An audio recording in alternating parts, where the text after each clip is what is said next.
সময়। এই সময় আসলে কি? এই সময় একটা সরল রেখা তো কখনোই নয়। সময় হলো একটা চক্র, যেখানে এর আদি সেখানেই হলো এর অন্ত, আর যেখানে তা শেষ হয় সেখান থেকেই তার শুরু হয়।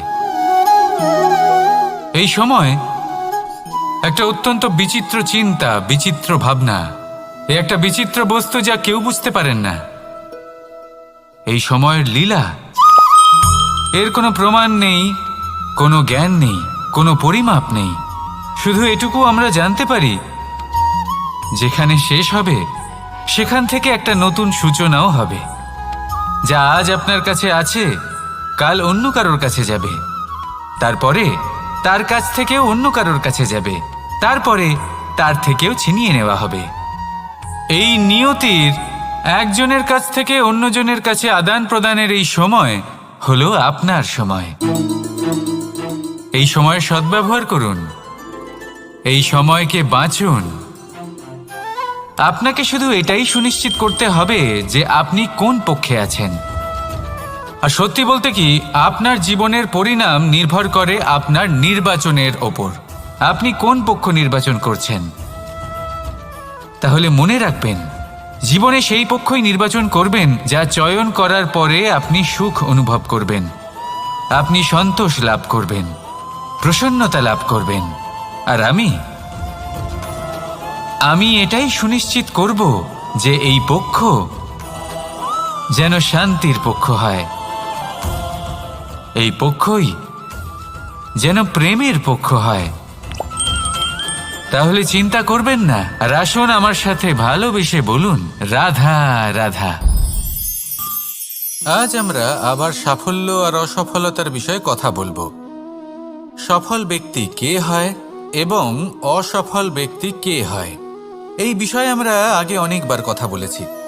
প্রত্যেক ব্যক্তি সাফল্য লাভ করতে চান, কিন্তু প্রত্যেক ব্যক্তি সাফল্য লাভের এই কাজে সফল হতে পারেন না। এবার এটা কেন হয়, এর পেছনে কারণটা কি? কারণ হলো ভয়। সফল ব্যক্তি হলেন তিনি যিনি নিজের সিদ্ধান্ত দ্বারা এই সমস্ত সংসারকে বদলে দিয়ে থাকেন, এবং অসফল ব্যক্তি হলেন তিনি যিনি এই সংসারকে দেখে এর বিষয়ে ভেবে নিজের সিদ্ধান্ত বদলে ফেলেন। প্রয়োজন হলো নিজের লক্ষ্যের বিষয়ে ভেবে দেখার, পথের বিষয়ে ভেবে দেখার। একবার যদি আপনি পথ নির্বাচন করে থাকেন, সেই পথে অগ্রসর হতে থাকুন আর তাতে অটল থাকুন। সবসময় দৃঢ় প্রতিজ্ঞ হন। আপনি যদি কোনো পথে টিকে থাকেন আর নিরন্তর পরিশ্রম করতে থাকেন, তবেই আপনার জীবনে সাফল্য আসবে। যদি কথায় কথায় লোকে কি ভাববে, লোকে কি বলবে, একথা ভেবে নিজের সিদ্ধান্ত পাল্টান, তাহলে কখনো নিজের লক্ষ্যে পৌঁছতে পারবেন না। আসুন আমার সাথে ভালোবেসে বলুন, রাধা রাধা। রামায়ণের একটা অত্যন্ত শ্রেষ্ঠ কাহিনী আছে, যেটা খুব অমূল্য শিক্ষাদান করে। দশানন যখন ধরাশায়ী হলেন এবং মৃত্যুশয্যায় শুয়েছিলেন, ওনার শেষ নিঃশ্বাস ত্যাগের সময় শ্রীরাম লক্ষ্মণকে বললেন যে, হে লক্ষ্মণ, রাবণের কাছে যাও, ওখানে যাও, ওনার থেকে কিছু জ্ঞান অর্জন করে এসো। উনি হলেন মহাজ্ঞানী, আর ওনার থেকে জ্ঞান অর্জনের এটাই শ্রেষ্ঠ সুযোগ।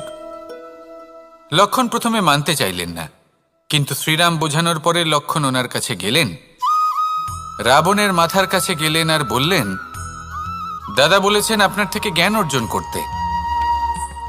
রাবণ কিছুই বললেন না।